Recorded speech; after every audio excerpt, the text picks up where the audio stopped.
Good afternoon, good evening, good morning, and good night. We are here for another episode. In this one, we're going to be taking the Pro2 SC10 Ready to Run and making it handle just a little bit better. It was pretty good out of the box for rookie class, but this time it's going to be ran both in rookie class and in Pro2 SC10 RTR. So we're going to be installing a new motor speed controller, showing you how to pull the old ones out, though I've already kind of disconnected things, so I'm just going to show you the gist of how to do it, and I'll show you how to put it back in. I'll also show you a little tweak to do to make it actually easier to get these speed controllers in and out of these vehicles, because there is one little nuance of these that is a little annoying. Let's go ahead and take our body shell off and get into it. So I need to angle you down. Yeah, I need to do that. This is a truck. This is a bench. You don't need to see me for this part. Let's look down, shall we? All right, so as you can see, I've already got everything disconnected. This is held down with what's called servo tape. It's two-sided tape. This is held down with two-sided tape. So what you're going to need to do is pull this cable that runs out from across here. You have to pull this out first to get that cable out because it runs through the battery channel. Then you'll unplug these three wires, which simply just plug together like so.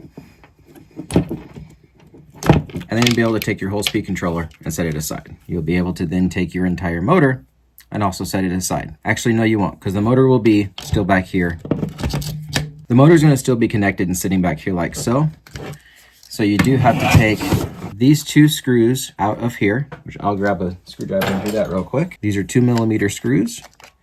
And then in here will be your slipper assembly with the pinion gear and the motor. There's two screws right here on the motor that hold it in, and you have to take the pinion gear off, which is held on by a 1.5mm bit. So use that to get the set screw off, and then the pinion gear slides right off.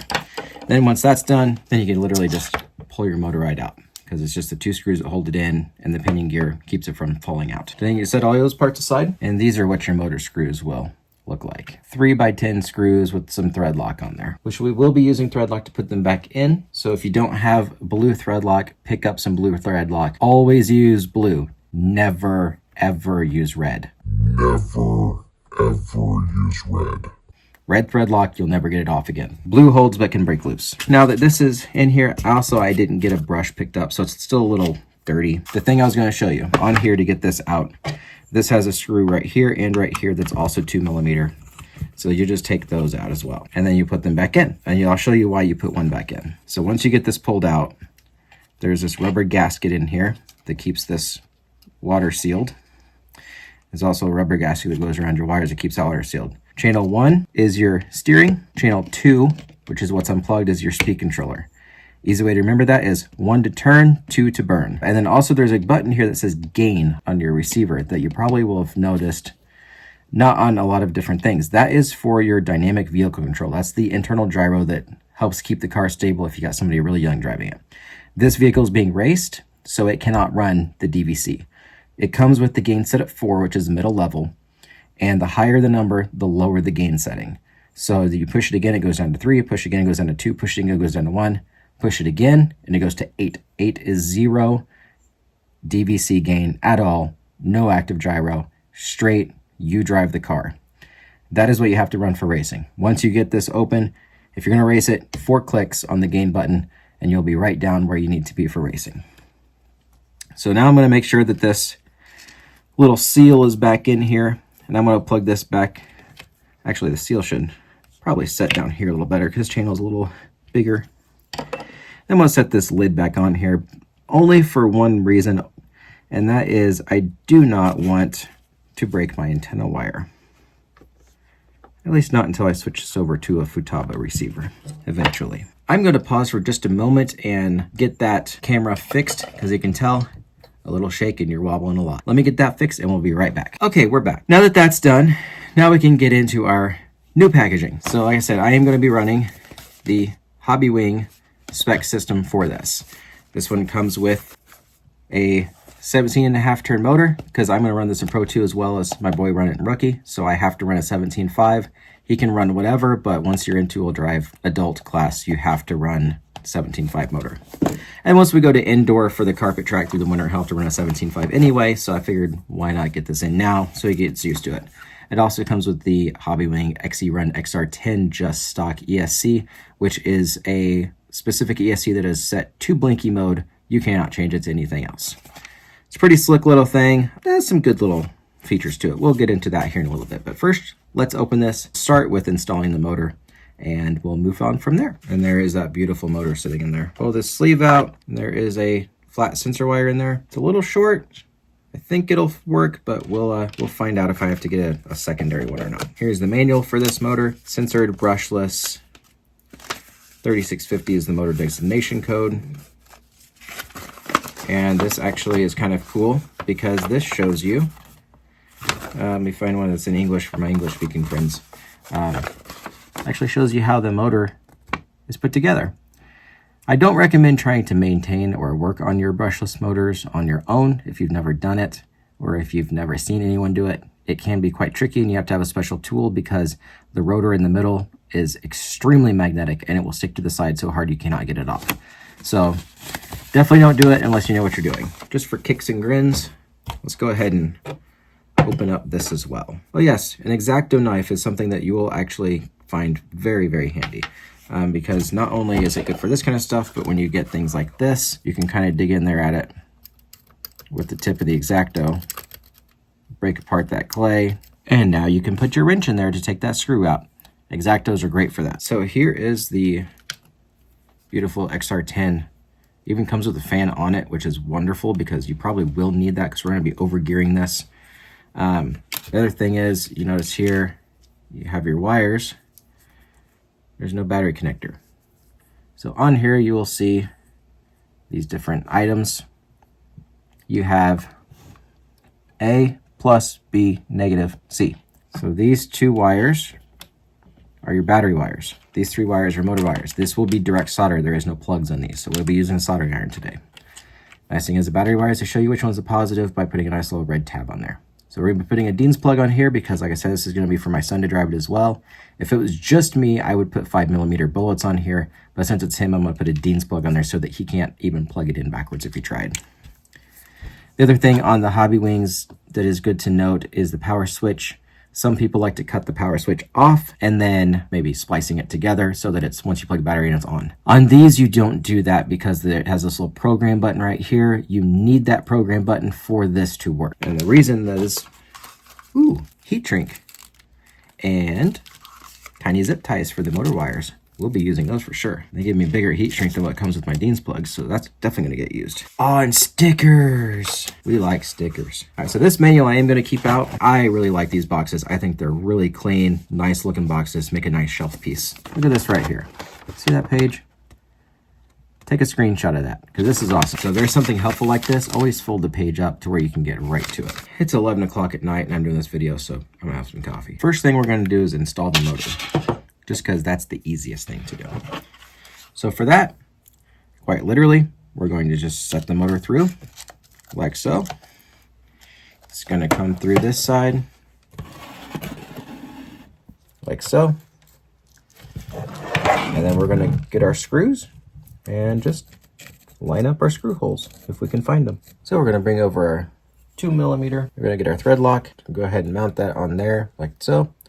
Put just a dab, a little bit goes a long way, just a dab of that on there. And like I said, we're going to line this up. I usually give it just a little bit of a snug so it holds it in place and we can loosen it to adjust it once we get that second screw in. But as you can see there, once you get one in, you can see the screw hole for the second one very easily. So you just do the same thing on the other one. Get it on your wrench. I'm using my Aeromax tools this time because they are about 2 inches longer and just helps get past the control arm since these short course control arms are so much longer than a buggy. All right, so there's that in there. Go ahead and loosen this one up. And we're gonna slide that motor all the way back. Because what we're gonna put on here now, you're gonna get your 1.5mm and we're going to take this little set screw here. We're gonna put a dab on there of the blue goo.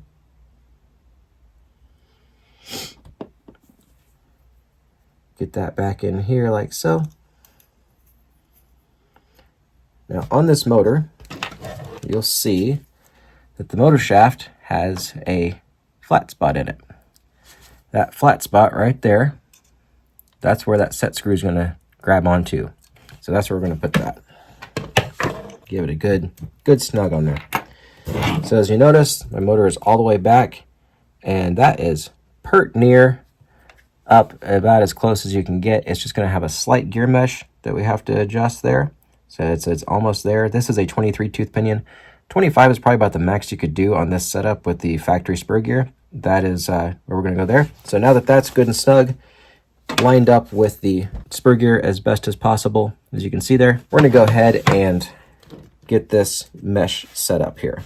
Now, if you watched one of my last videos that I talked about the review on this, the initial review, you'll remember that I said the mesh on this was set very nicely out of the box with that perfect click. Not too tight, not too loose like this, but that perfect little click in there. It's just a slight tap. That's what we're going to do here. So we're going to slide it in. If you notice all the way, there's nothing. Out where it was, it's almost skipping gears. So we're going to bring it all the way in and back it out just a hair. And I'm just going to snug it up right there. And see, that's too tight because once we snugged it, actually adjusted the position of the motor. So we're going to do it again, out just a touch. We're going to feel for just a slight tap in there. And that's perfect.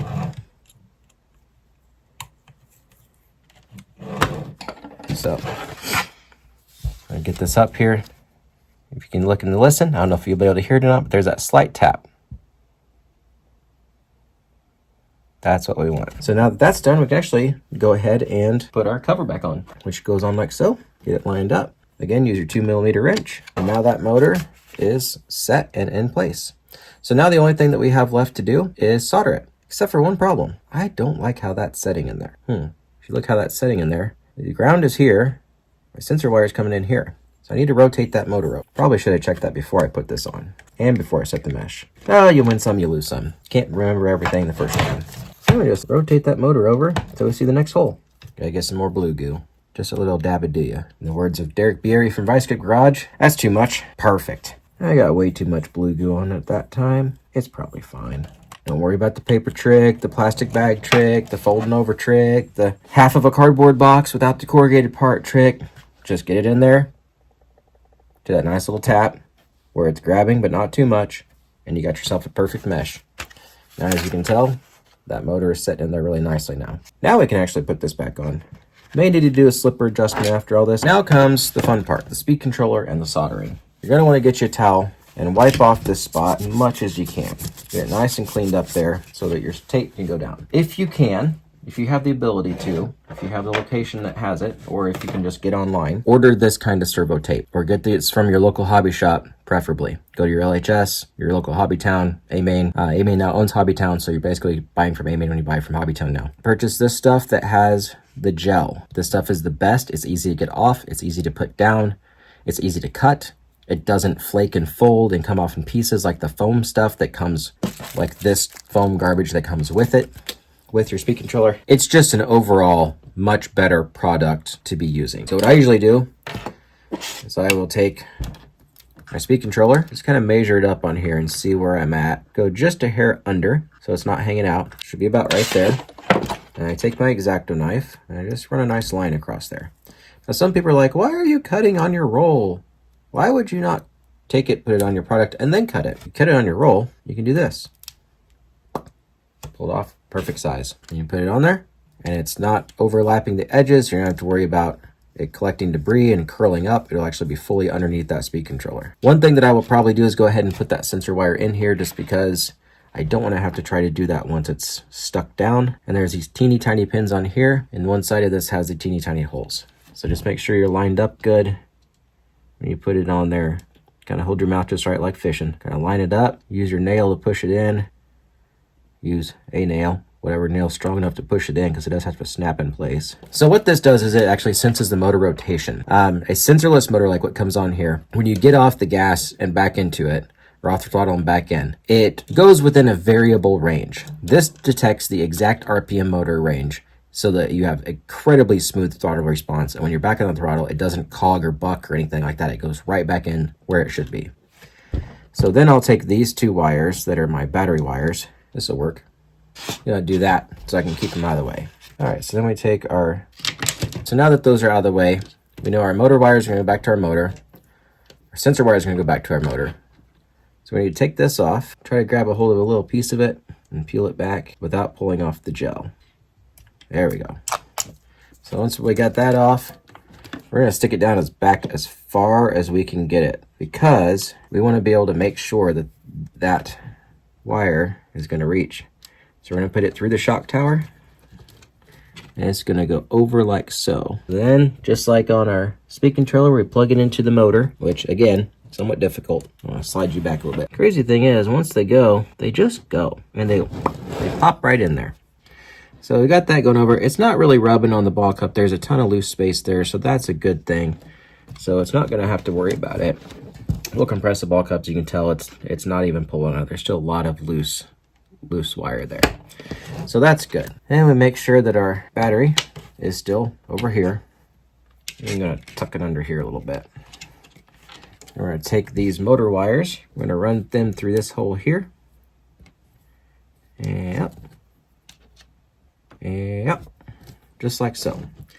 Now, if you notice here, the side of the motor does have an A, B, and C. And the far left wire, which is this one on our speed controller, the one that's closest this way, is A. So this is A, the middle is B, and the far right is C. And you just put them right to their alphabetical equation here. We'll get to that in just a second because that's the soldering part.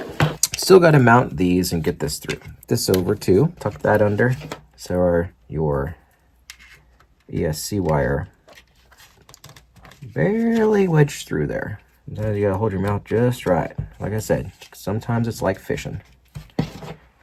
But once you get that in there, you can do like so. We're actually gonna go ahead and plug this in because I don't have a battery in the car, so I don't have to worry about anything shorting out anyway. We're gonna undo this, just like we did before, lay it over. And if you look, there is a positive, a plus, and a signal wire, or a negative, a plus, and a signal wire. You want the negative to be on the outside edge of the ESC here. So even though these are all black, it still has a negative. So we're going to find that number 2 spot, find that negative, make sure the negative is facing the outside edge. Just slide it down in there, plug it in. Sometimes I give it a little push just to make sure she's in, which it wasn't, so I'm glad I did that. Now she's in all the way. Uh-oh, but this was on there. I'm not going to be running this in water anyway.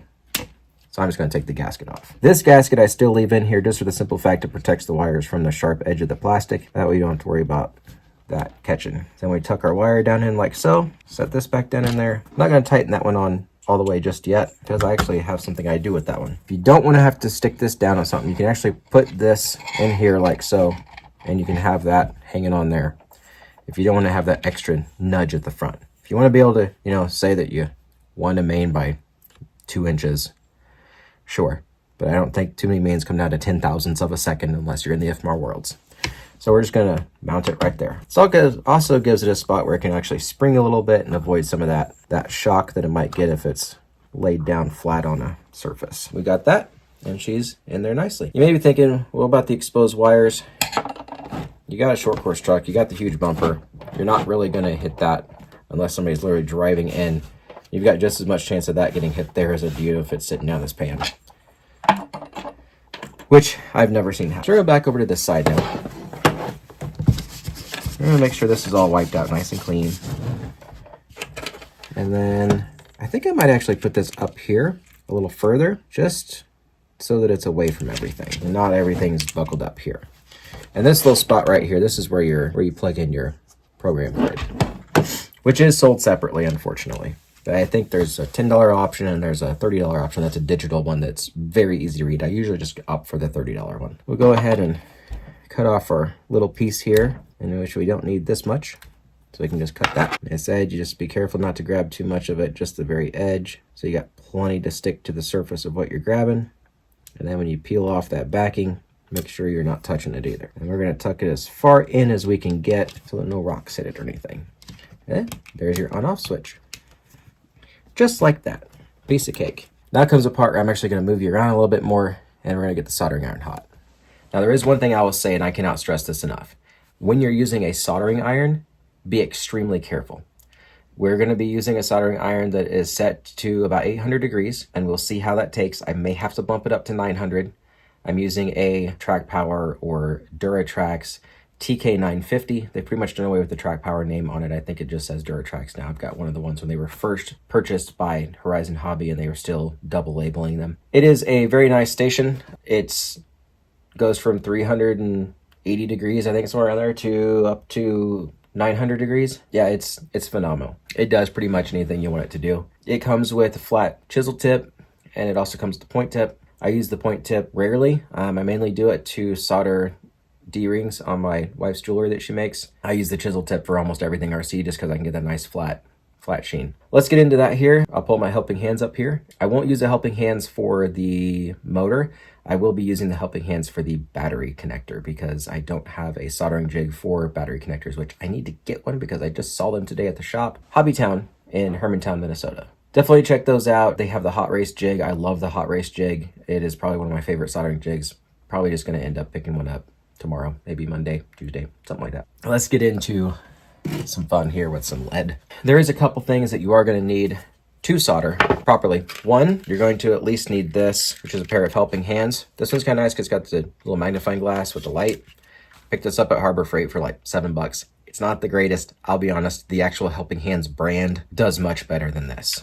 These are very flimsy, very light base. It tips over quite a bit, but it does the job for doing what I need it to do for now. Like I said, I do need to get a jig and better helping hands. Need a pair of nippers. These are nice little tiny side cutters. They actually have a slight angle so you can get it down in its stuff a little bit better. I use these if I need to shorten up wires, which we are going to be doing on this one because the wires are longer than what I need. And I don't like having a lot of excess wire. I like my wires to be very clean. Need a pair of curved needle nose. Again, Harbor Freight, $3. I don't worry about expensive tools like this because they don't get used that much.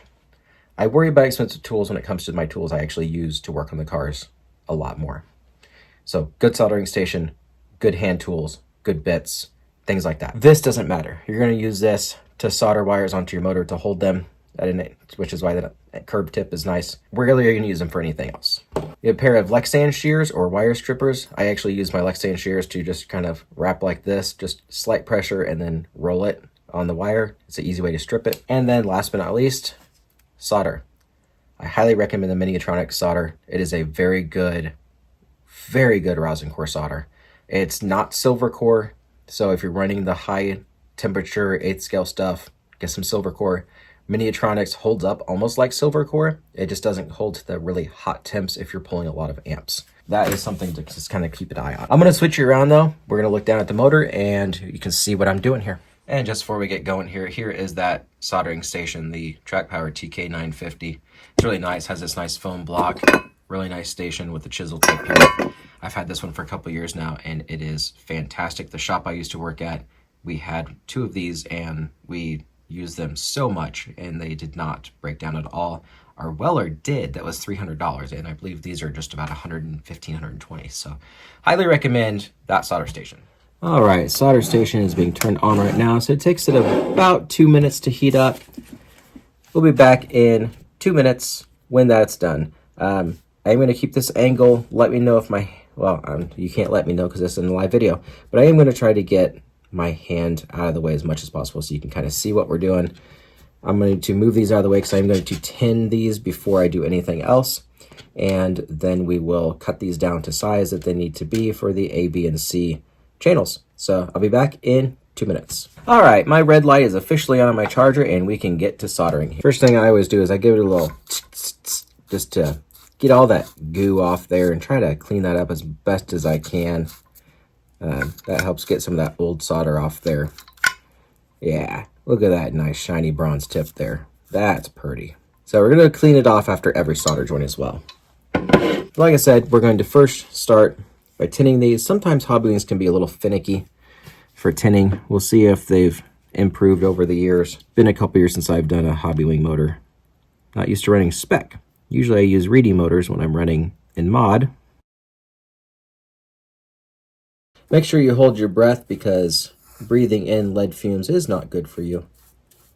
Make sure that you blow on it to try to get those fumes away before you take a deep breath in. But as you can see, those motor wires are a nice chrome tin, and that's what we want.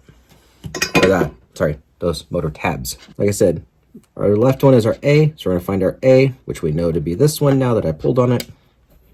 Our A is gonna go right here.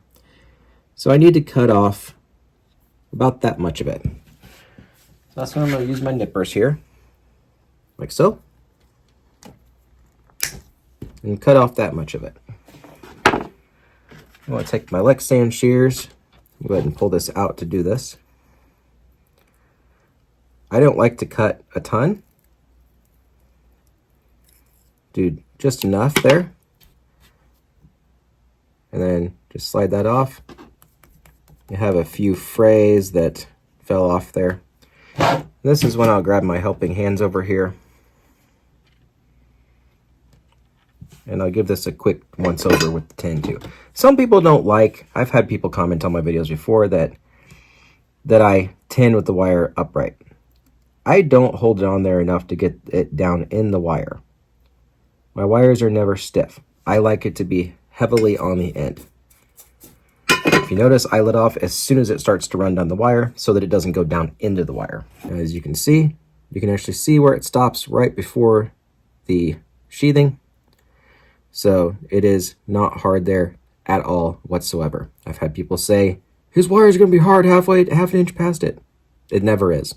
It just takes years of experience to get to that point. Until then, try to tin your wires flat. So then we take our guy here. I am right-handed, so this is difficult, but I never like doing this with the hand that I am. I prefer to hold the hot thing with the hand that I am. And you just hold it right on top of that wire until it gets through and it heats up both the motor and your wire. That didn't want to take as well as I hoped. It's not that nice mirror cap finish like I'm used to, but it's going to have to do. It is all connected. It's soldered through good. It's on there good. I can lift the rear end of the car up with it. It's not going anywhere. I just wish it was a little bit better. So then we take our middle wire, which is our B wire. It's going to get cut down to here. I need new nippers. These are really old, like really old. I think these are like 15 years old, if not more than that. Actually, no, these are my grandpa's. So these are who knows how old. Maybe 40 years old, older than me. They've been around, let's just say that. They have been around. We're going to do the same thing on this one. Take just enough off the end. Hold the end of that wire. Make sure she's pinched nice and tight there. Don't want that being too splayed open. And then we're just going to tin that wire real quick too. Like I said, just like the last one. And she's a little hot, so be careful at the end. If you're touching the end of it there, they're definitely hot. And that B is going to go right there to that B. And like I said, I use my left hand so it looks a little funky. I look very awkward because, well, quite frankly, I am. Just ask my wife. I'm a bit of an awkward person. But I feel like we all are if we're into RC. All right, that's on there. And check it. Pick up just fine. Got a little black spot on there. Didn't get a mirror tin quite as good as the first one, even though it was quicker. We're going to go ahead and get our C wire ran through. Get its length figured out. I'm only going to cut off just a little tiny bit. Just a little tiny bit. That one even shot somewhere. Look at that. That was cool. Pretty darn cool. Take off just a touch at the end. Hopefully I didn't get too many wire splinters there. You can see here, I don't know if you can see that down there on the desk or not, but there's quite a few little wire splinters down here. Watch those because those hurt like the dickens. So we're just going to blow them toward the back of the desk. Yeah, get them as far away as possible. Quick tin this one. Just like last time, we're going to try to fish it underneath those other two wires since it is going to the far side. Not to be confused with the great comic The Far Side. Once she's through and across, then we're going to just do the same thing right there. This one's got a nice little bubble on there. I feel like this one might actually tin the best. Oh yeah, that's a professional solder joint there. Now that is beautiful.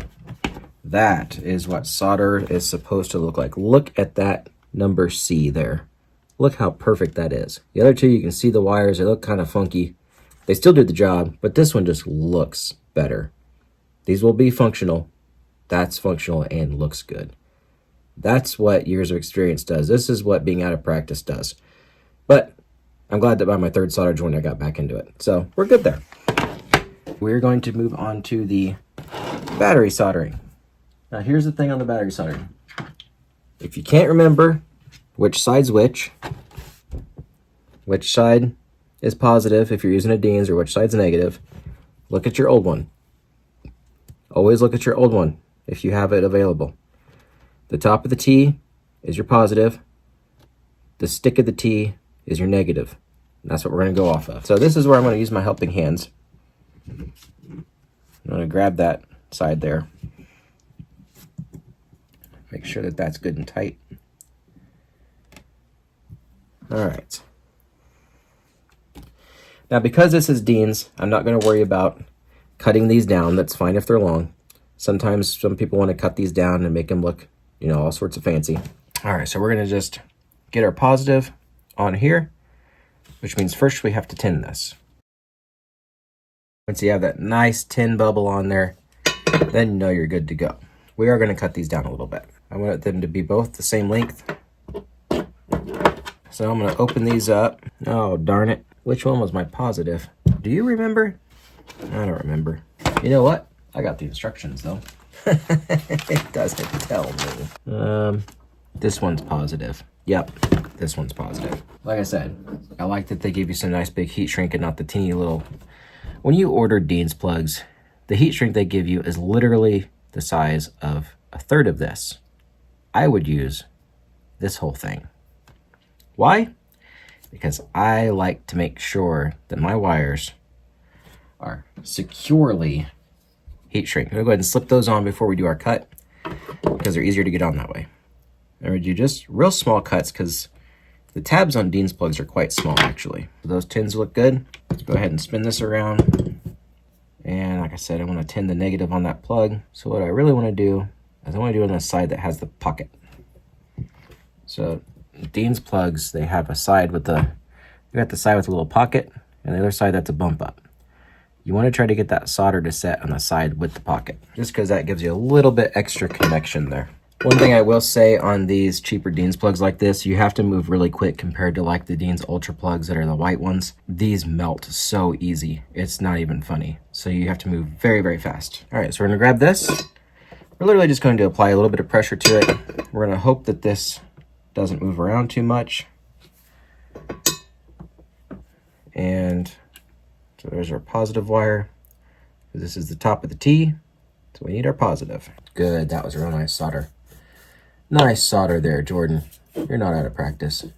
Nice joint there, nice chrome finish. Then we just bring our heat shrink up, put it right up there, grab you a lighter, hold it as close as possible, and just run that lighter along there. Don't hold one spot too long or it'll turn your red black. I got a little nick there where I got a little too black. That's how you make sure that that doesn't come off there, because if they're the short ones, they slip off all the time, and then you got an exposed solder joint, and that's just not cool, you know? All right, so we're now gonna grab this one. We're gonna do the same thing, so for this time I'm gonna have to do a little reach over because of the angle. So that one's not as nice of a mirror finish. That one got probably a little too cool all apart. It doesn't want to separate those, so that's a good thing. So then we're just gonna slip our heat shrink up all the way over. You gotta do it quick because that wire is really hot and it will actually start to shrink that joint before you're ready. And if you don't have a lighter handy, but you do have your soldering iron, you gotta be careful doing it because it is so hot. It's actually hotter than a big lighter, I think, but you can actually rub your soldering iron on there to shrink it down too. That does work. So that's it. Motor and speed controller are installed. We're ready to see how she works. I'm gonna go ahead and grab the tires and put at least the rear tires on there so there's a bit of a load on here. Make sure that she's running the correct direction. All right, so we got our battery here. We're just gonna slide it into place, like so. Down in there. Now, remember what the instructions said there. So we turn our transmitter on. We make sure that our trim is at 0, which it is. Make sure that our throttle is at maximum, which it is. And everything's sitting here. Now we plug it in and hope that we don't see smoke. So we're gonna press and hold that set button.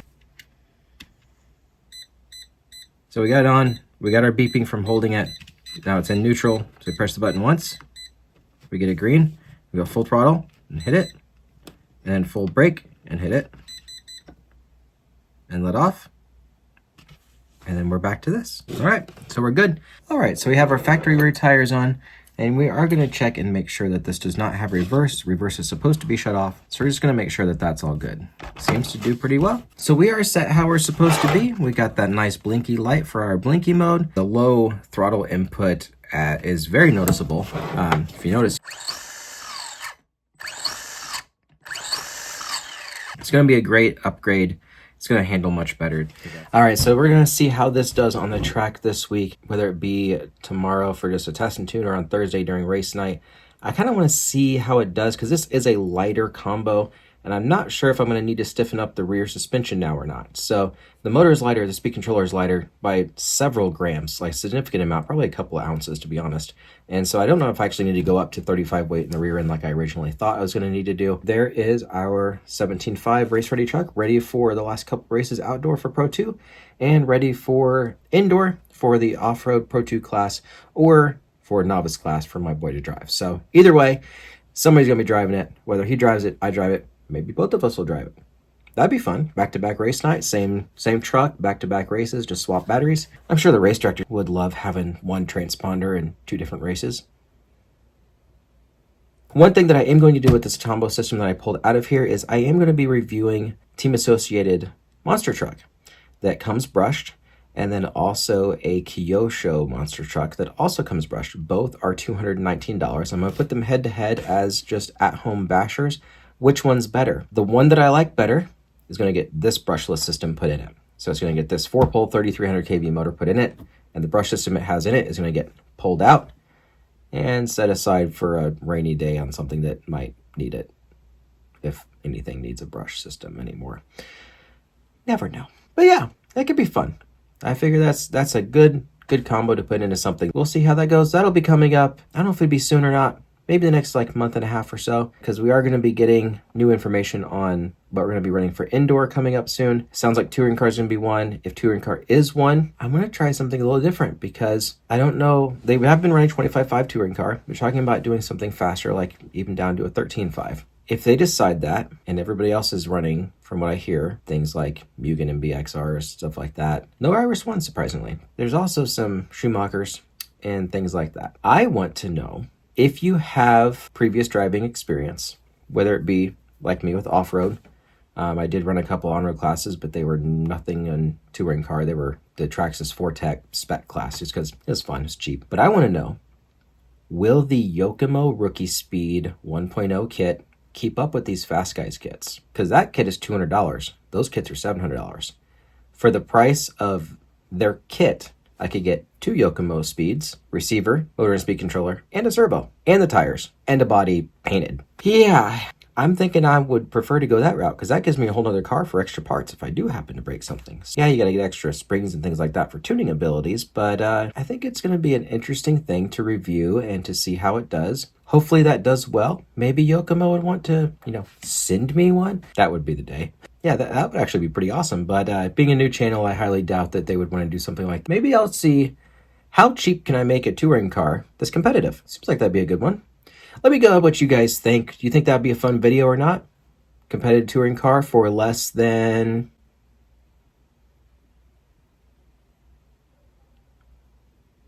We'll include body paint and say complete, ready-to-race touring car, fully decked out with professional paint, $600 or less. Can we do it?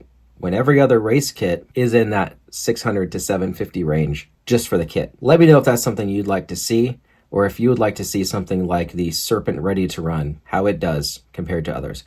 Granted, that's a 13.5 motor that comes in that, so if they do decide to go with a 17.5, I would have to swap it out. But there again, that's a Ready to Run for $300. It still would be under the $600. If that's something you guys would like to see, if it's something you're interested in, let me know. We're going to be done with this video today. We're going to get to the shock rebuild. We'll get to that here real soon. So until next time, keep the shiny side up, the rubber side down, and remember to stay in the groove.